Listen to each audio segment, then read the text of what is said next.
Hey everyone, how are you? It's Zepan here again, and I'm a senior software engineer. And in this tutorial series that I'm going to start today, we are going to build an Angular e-commerce store. I'm calling it the Modern Angular Ecommerce Store, but you can call it whatever you want. So we are going to use Angular 20. We're going to use Angular material for components as a component library. We're going to use Tailwind CSS 4 for styling. And last but not the least, we're going to use NGRX Signal Store for state management. So a lot is packed into this series of tutorials. Today is the first part, and we are going to build this modern looking store. So you can see that we have a nice little layout. This is the main page on which you have this product grid where you can filter out your products according to your categories. And it has a nice little indicator here telling you how many products have been found in this. And then that's not it. You can also search for this in this search bar here. So you can see that it has brought all of the cameras that we have. So we have cameras in electronics. You can also search for smart maybe. So you have smart TV here and a smart coffee maker here. So it filters in using the search term, and then you can clear the filter like this. And you can see all of the animations here. So once we do this again, you can see that how it animates nicely. So this is the view transitions API, which I'm also going to cover in this tutorial. Okay, so you have this main page, the products grid, and you can also go in the details page. So if you click on any product here, you'll see this nice transition into product detail page here. And the product detail page has all of the details for the product, and you have a nice customer reviews section here as well, which you are going to build from scratch using Tailwind CSS styling. Okay, and if you want, you can add your items to a wish list. So you can, for example, click on this button here and it says product added to wish list, and you have one item in your wish list. You can go back to the products. You can add more products to the wish list here like this, and you can see the count increases here. All of this is being maintained by using the NGRX signal store that we have global to this application. All right. And then if you want, you can also move things to cart. So you can add this to cart here, like you can add this to cart here like this. And then you can also see your cart or your wish list. So you can go in your wish list here like this. You have your cart layout here, and you can delete things from your wish list. You can see there's promptly updating the status here because it's all centrally state managed. You can also clear the wish list here if you'd like to. So you can click on the wish list here, clearing it. Okay. Or you can add more items to your wish list again. Okay. And if you go to your cart page, you will have your shopping cart here, where you have a nice little section to show that you have some items in your wish list, reminding you that, okay, you might want to add them to the cart. So you can add all to the cart here like this, and it's going to add the remaining items. You can change the quantities here like this. You can add some things back to the wish list as well. So let's say we put the TV back into the wish list, and then we can add it back again. Then you can delete things from the cart as well. And once you change the quantities, you can see that it automatically updates. So this is signals and computers in action, which is a really nice Angular feature. And then when you are done with everything, we can proceed to checkout. Now, when you proceed to checkout, it is customary in most e-commerce stores, online stores, that you need to sign up because you need to track the orders for the user. So we are going to sign up. But before that, I think you can also see the sign up button here. So you can go to sign up, and you can also sign up if you're not already part of the platform. So you can sign in again. And we have some dummy credentials here. We can click sign in. Once you sign in, you'll see that you have this nice little icon here in which you can sign out if you'd like to. Okay. So we can go back to the card if you'd like to, but you can see the state is all maintained because it's in the NGRX Signal store. And when you click on this, you can go proceed to checkout, and you have this page where you can enter the shipping information. I'm going to leave all of the details for the future. And if you're not sure, this is basically an Angular material form field control. Now, I know it doesn't look like that because we have customized it according to my own liking, and I have used the design token customization. So then we have an order summary here in which you have things nicely summarized here, and we have the payment option, which is only Stripe at this point. Now, when we do place order, it's not going to go to Stripe because that requires the backend integration, which we are going to do after we complete the front end right here on YouTube. But when it comes back from the payment successfully, it's going to come to this page, order success page, and we can go to continue shopping now. To continue our shopping, you can see the cart is cleared now because the order is not there. All right, so this is pretty much the flow. One last thing is that we can also add a review when we have actually done things.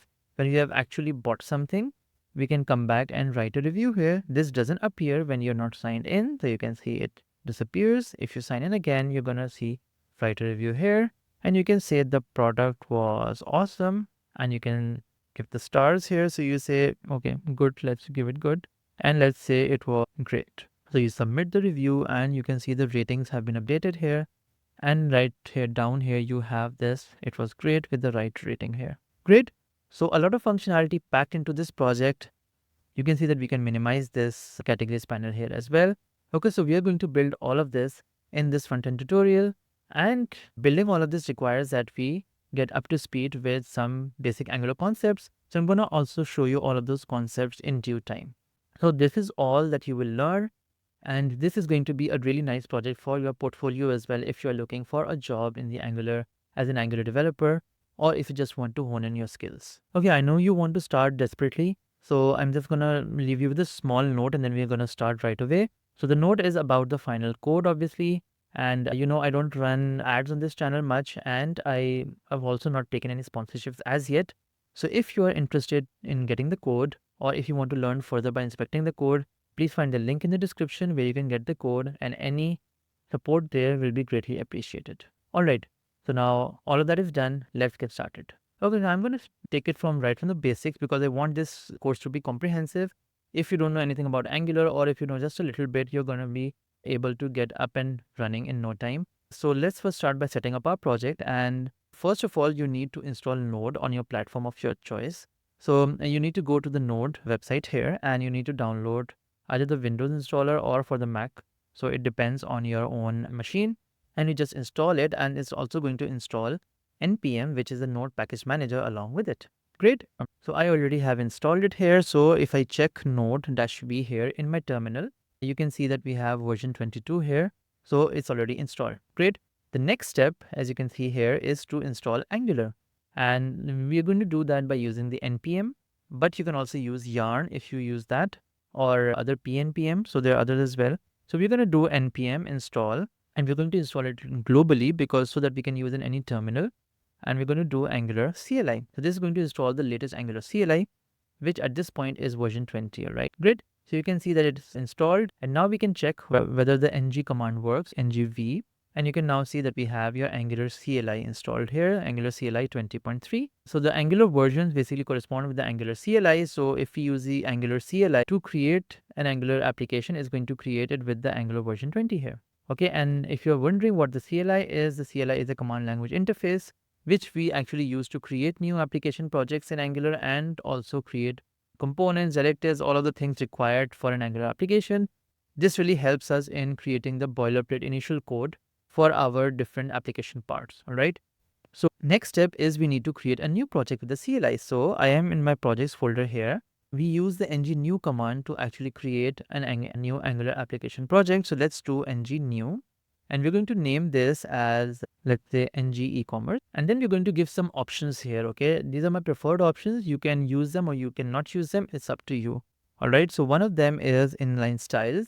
So in Angular, we have two different styles of working. For a component, we can keep the template files and the styles files separate as well, all right? Apart from the class files. So we can keep them separate or we can keep them in one file. I prefer to work in one single file component. So I'm going to use inline style here. Similarly, we have inline template here. So I'm going to also make the template or the HTML part of it also part of the component itself.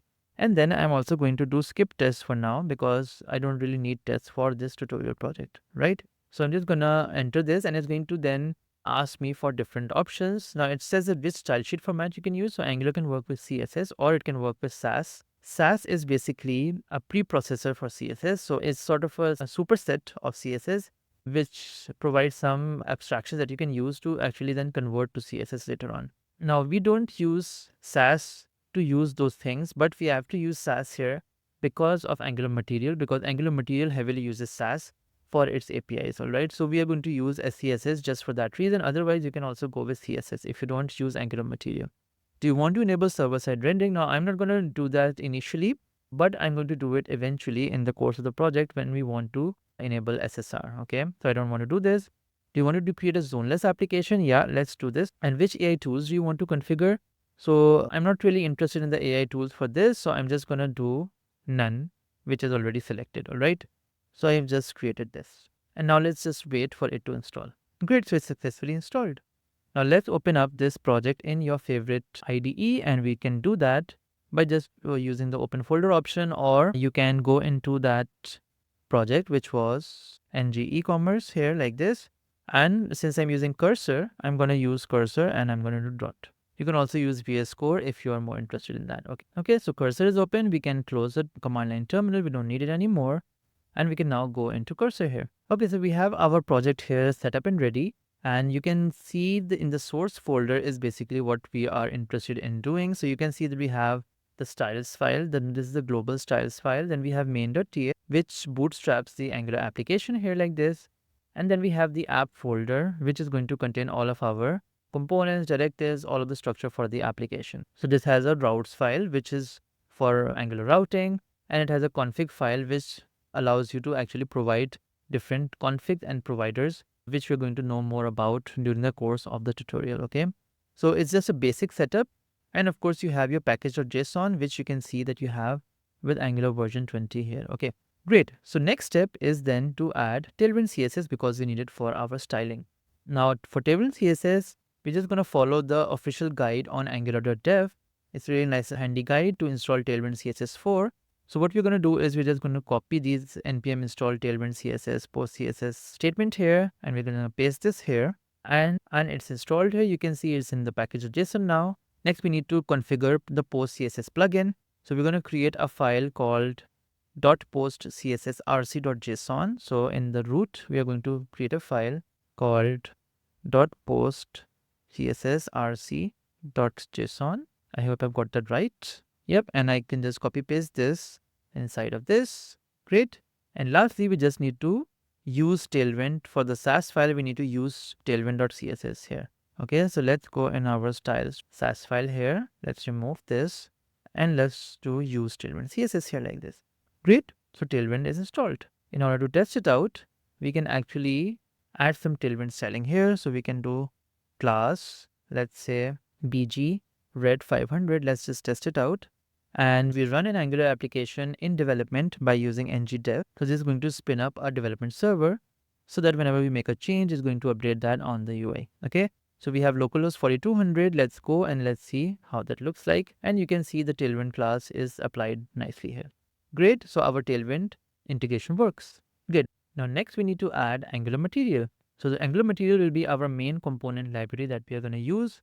Why do we use components? Because creating components from scratch is a pretty big deal, and it requires a lot of different accessibility standards to follow and a lot of usability features that we need to add.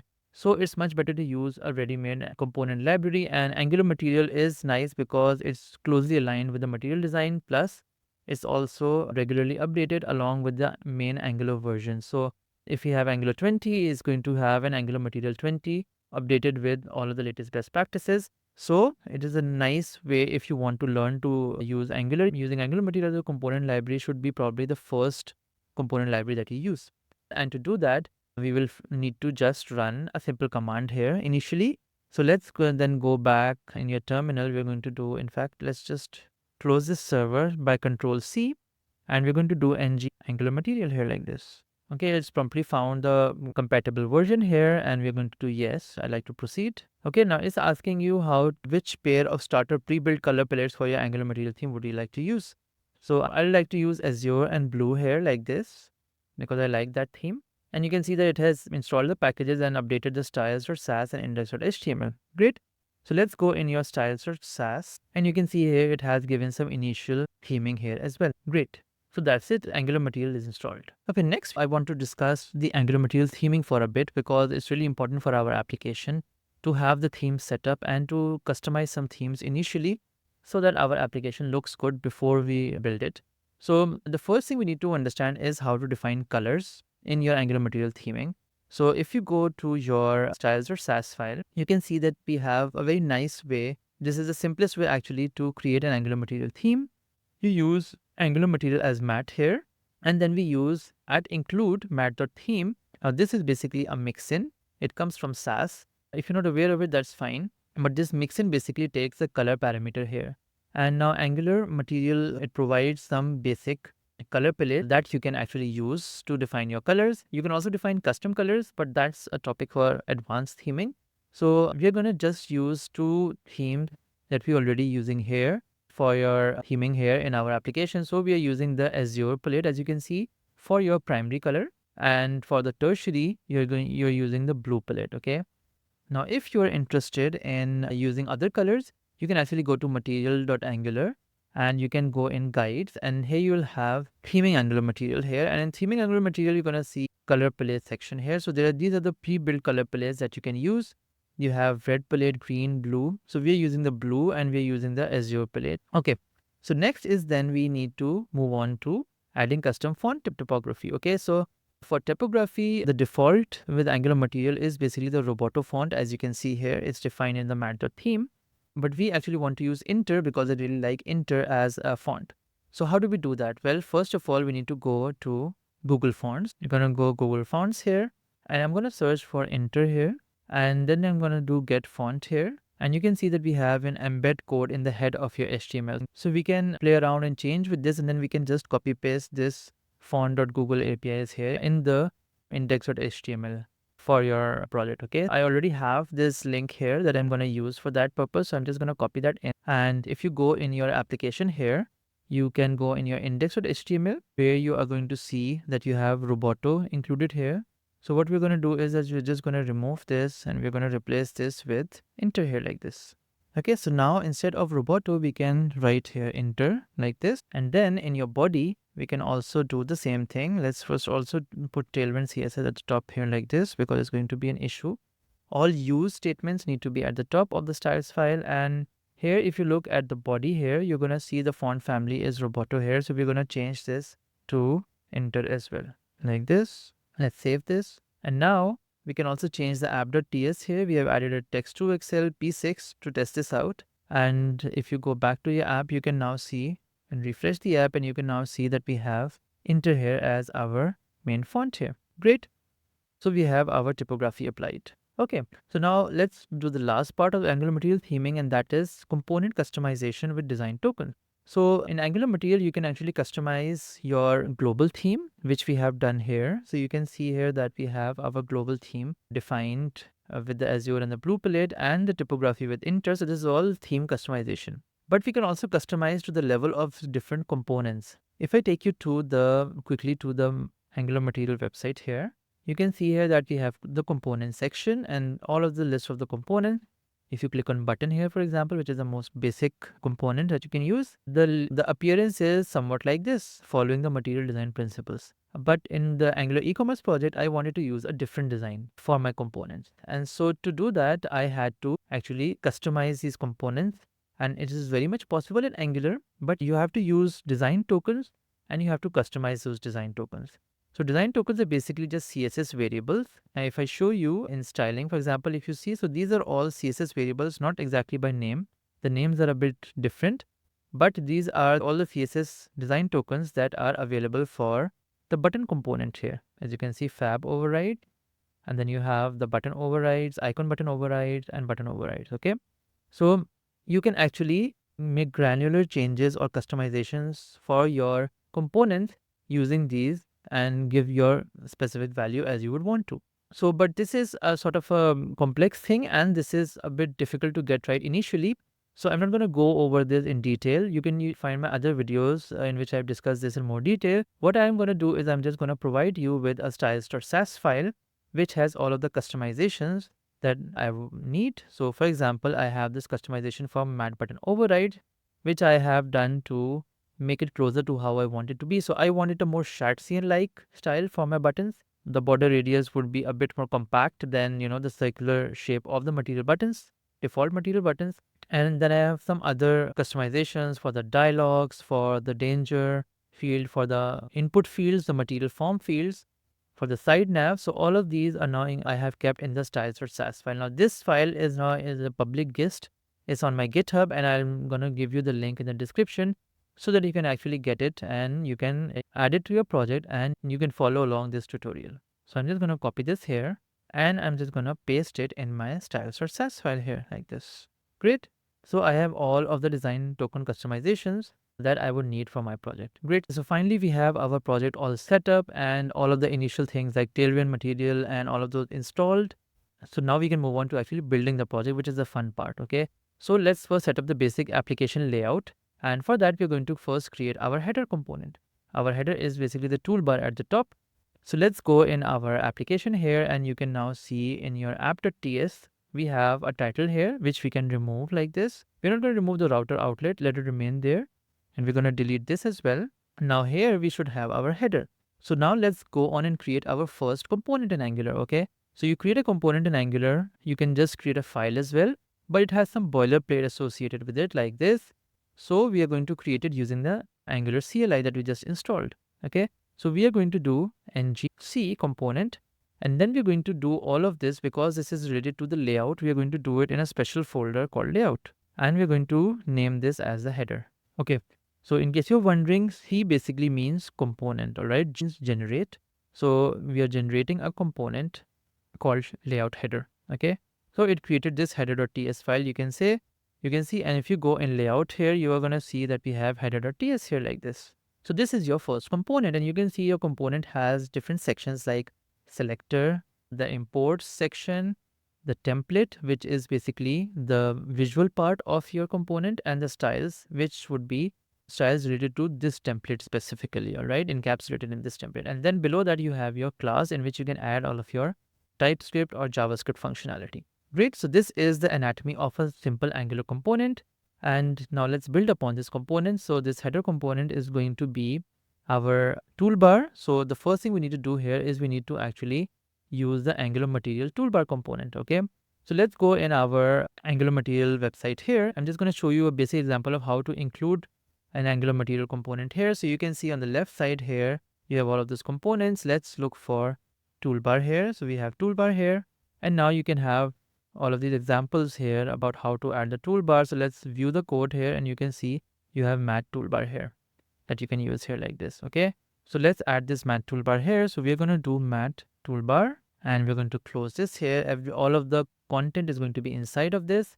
And then obviously it says that it's not a known element because we don't know. So if you include any other component in your component, you need to actually add it to the imports here, and you need to also add it to the TypeScript import at the top here. So let's first add it at the top here. Let's call this mat toolbar, and we're going to call this Angular from Angular material toolbar, okay? And then we are going to just use the quick toolbar here, and it's going to import mat toolbar automatically here in the imports here. So this is just a quick tip to speed up some things. So we have our mat toolbar here. So this is your first Angular material component that you're using. Okay, so we have saved this, and if we now look, and it's already, the development server is already running, we can now go in your final list, and you can see that there's actually nothing here. So let's write something inside of this. So this is basically HTML. So let's say that we call it modern store. Okay, let's save this, and let's see how this looks. Oops, so there's nothing here. Now, why would that be? Well, that's because we have the header component here, but the main component is basically the app.ts component or the root component here. Everything has to be a component or a subcomponent of this application component. All right, so we add here at top of the router outlet here. So we're going to add our header here like this. And you can see we already have this in our tooltip here. So we can just import this, and automatically found out that where to import it from. It's already added to the imports here as well. Great. And you can see, why did we write here app header? Well, this is the selector for the header component. So if you go in your header component, you're going to see this in app header. If we change this, we're going to have to use that to actually declare it or define it in the template of another component. Okay. So let's save this. Okay, so now we can see that we have our toolbar here shown here, and with modern store. Now we cannot see the appearance because we are going to add some styling here now, but you can see the title here. So you can see that our component is rendering fine. So let's add some styling to it so that it's more apparent that it's a toolbar. We're going to add some Tailwind styles here. We're going to make this width full, and we're going to make this elevated. Elevated is going to give it a nice shadow, box shadow. And this class basically is a custom class that I added here in the styles file. You can see here. So it has using the box shadow, but it's referring to the level 2 box shadow specification of the Angular material design. It's using that CSS variable. Okay. So elevated. And then we have some padding here. Okay. So let's save this and let's see how that looks now. So you can now see it has this nice toolbar look that we need. Right. So, but within that, we also want to I have another div which is going to encapsulate the width of all of that content. So we want to have a maximum width inside of that content as well. So we're going to do max 1200 pixels here like this. So what it's going to do is going to constrain all of that content in a sort of a maximum width. We don't want it to extend it to the whole width, all right? And then we're going to do MX Auto so that it's centered. And now let's see how this looks. So now you can see that Modern Store is centered here like this. And we're also going to make this as width full. Okay, so it's going to just be full till here. Okay, so it's sort of in the middle somewhere here like this. So this is going to be our title here on the left side. Great. And then we'll have the middle section here. So in the middle section, we have our search bar. We're not going to add a search bar right now. We're going to do that when we actually come to it, when we add the search functionality. But on the right side, we have a set of buttons here and material buttons here. So let's see how we can add that. So it's good to create subcomponents of your main components in Angular, especially if you're using single file components, because it really helps you in making your code maintainable. All right, so we're going to create a new component here, subcomponent nggc, and we're going to do the same in layout. We're going to call this header actions here like this. Okay, so a new component has created here like this, and now we can use this component directly in header actions here like this. Okay, and you can see that it automatically imported that using the quick tip. This is the part of the Angular language server, which I think you should install here, which I did not mention here as yet, but you can go in your extensions and you need to install this Angular language service here.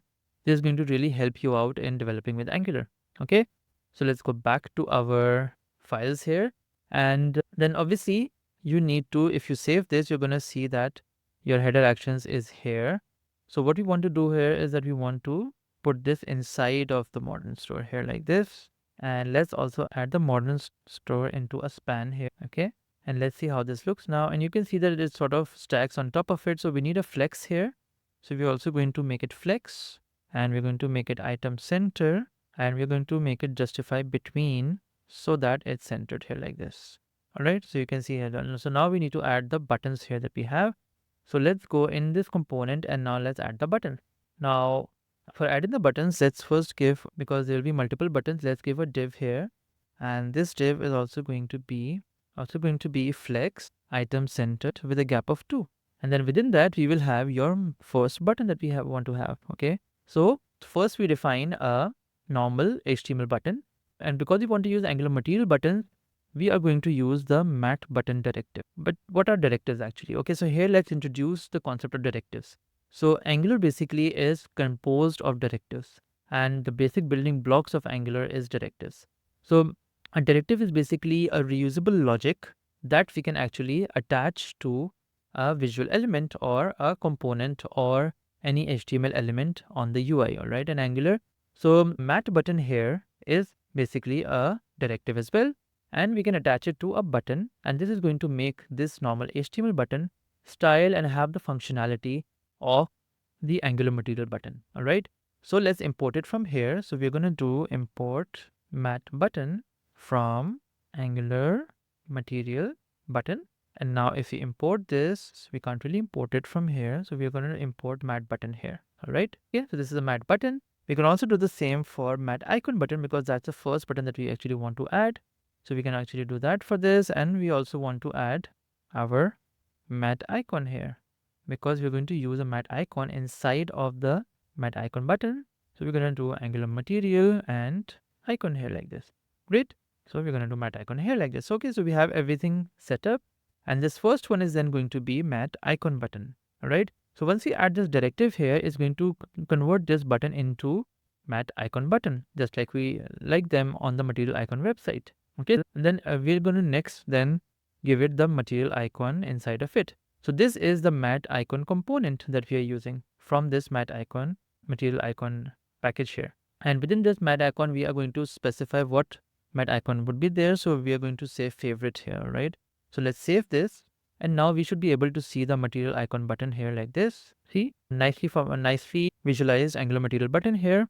If we remove this mat icon button, what's going to happen? You can see that the visual feel has changed quite a lot. There's no ripple effects and all of those effects. So this is basically the purpose of this directive, and this is sort of the standard way that you're going to see Angular material components being used. So most of the times we're using Angular directives, but sometimes we also use components, Angular material components, just like we do in mat icon here like this. Okay, so let's save this. Let's also add another button, and the next button here would be your shopping cart button. So in fact, let's just copy this to save us some time. So we're gonna do this shopping underscore cart. Let's save this again, and you can see we have our nice shopping cart here. The next buttons are going to be a bit different. So they are going to be sign in and sign up. So we're going to add a button here as well, but this time we will have a mat button. And mat buttons can be of different types. As you can see, if you go on your documentation, or whenever you're confused about any component, it's a good idea to just go back to the documentation, and you can see here that we have this different types of buttons here. So you can see we have a button, mat button. This is the basic. And then we have a mat button elevated. We have a mat button outlined. So here we need the mat button filled for our sign up button, and a normal mat button for a normal mat button. We need this filled button, and we need a normal mat button for our sign in. So what we're going to do is we're going to first create a normal mat button. This is going to be sign in, and then we have another button. Let's copy this, and this is going to be a filled button. Now this is basically an input that you give to your Angular directive. So you can give inputs to your Angular directive. You can also take back outputs from your Angular directives. But that is when we actually come to actually creating custom directives. All right. So mat button is equals to filled, and let's change this to sign up. And now let's go back, and you can see we have our nice looking sign in and sign up button.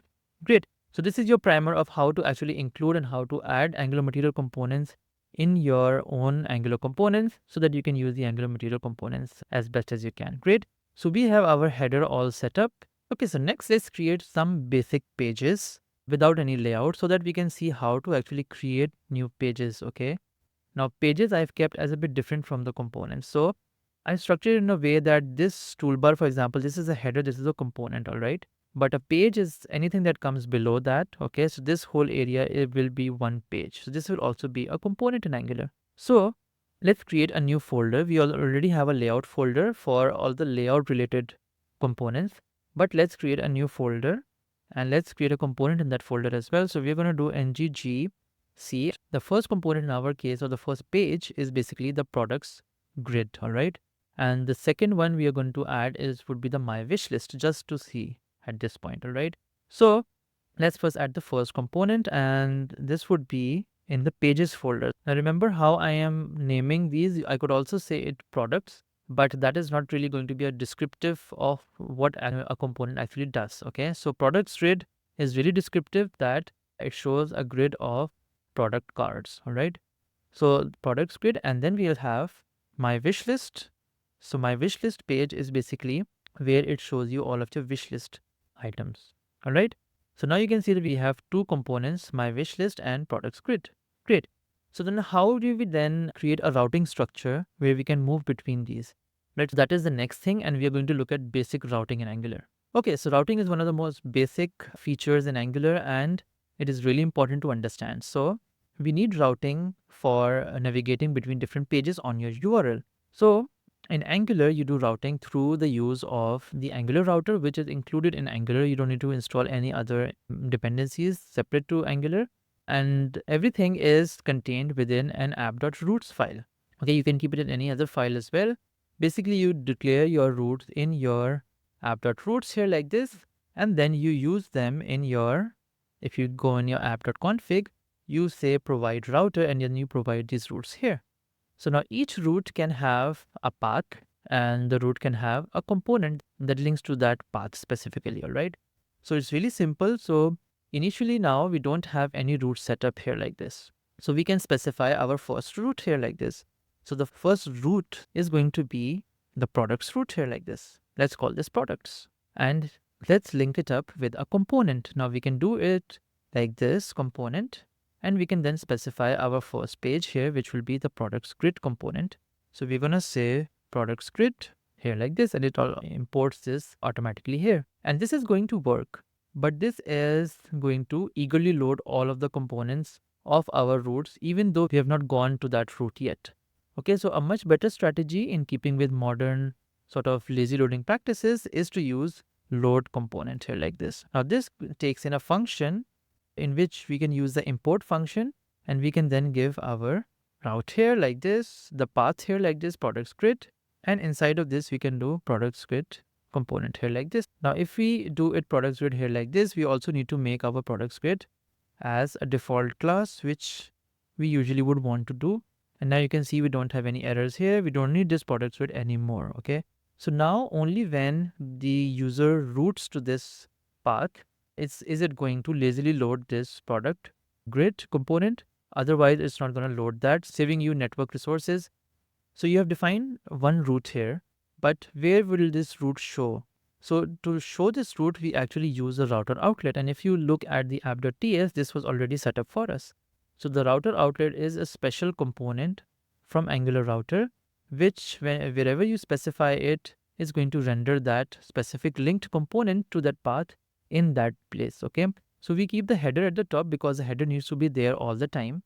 But below that, we're going to change pages based on the route that we are on. So we're going to save this. And now if you go back to the page, you're going to see that in the normal route, we don't have anything because we don't have any route here. But if you go in products like this, you're going to see that product grid works appears here, which means this component, the product grid initial component, was loaded here. Okay, let's make it a bit better. So let's also create a base sort of path here like this, and this will be empty. And here we also want to give the path match as full, and we just want to redirect. So if the user goes to the root path, he should be automatically redirected to the products path here like this. Okay, like this. So now if we go in the root path, is going to automatically go to the products path. So the default route now is going to be the product grid, which is exactly how we want it. All right. So let's add the other link as well. And let's see that we have here wishlist path. And in the components, instead of products grid, we are going to do my wishlist / my wishlist. Now this component also would like to be a class default component. So let's save this. And now let's see how we can actually route to this. So instead of products, we can now go to wishlist here like this. And you can see we have my wishlist here. Great. So now before ending this, a small introduction to Angular router and this first part, let's just also look at another example of a directive which we can use to route to a specific route in Angular routing. So let's go to your header component. And in the header component, if you remember, we have your header actions. And your header actions, you had this favorite button. Now this should actually route to your wishlist page. So how do we actually route it? First, we need to import the router link route directive here. So we have router link here, and you can see that imports from Angular router. And then we can use the same directive and we can give it here router link. And then within that, we can specify where we want to go. So we want to go to the wishlist route here. All right, great. So now if we go to your normal route here like this, it's on the products grid. And if you click on this, you're going to go to your wishlist here like this. So nice and simple.